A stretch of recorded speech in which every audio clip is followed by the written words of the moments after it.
এমন একটা ফাউন্ডেশনের ভিডিও নিয়ে এসেছি যেটা সবাই খুব সহজেই ইউজ করতে পারবে। হ্যালো সবাইকে, আমি হচ্ছে মেকআপ আর্টিস্ট মৌ। আজকে যে প্রোডাক্টটার আমি রিভিউ দেখাচ্ছি এটা হচ্ছে record S of base foundation.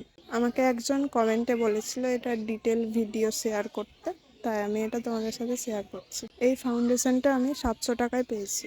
এটা শেড হচ্ছে 05 বম্বে। এটা যাদের fair to medium skin tone তারা এটা ইউজ করতে পারো। এটা আমার স্কিনে খুব ভালো যায়। আর এই ফাউন্ডেশনটা তোমরা সবাই ইউজ করতে পারবে, কারণ এটা খুব স্মুথভাবে ব্লেন্ড হয়। একটা ভালো ব্লেন্ডার নিলেই তোমরা এটা খুব সহজে ব্লেন্ড করতে পারবে। আর বাকি এর ফিনিশিং অনেক স্মুথ, দেখে মনেই হবে না তুমি ফেসে কোনো হেভি কোনো জিনিস লাগিয়ে রেখেছো। তোমরা যে আমার ভিডিওটা দেখো একটু চ্যানেলটা সাবস্ক্রাইব করে দিও, আর ভিডিওটা ভালো লাগলে একটা লাইক করে দিও। দেখা হবে আবার নেক্সট ভিডিওতে। Thank you.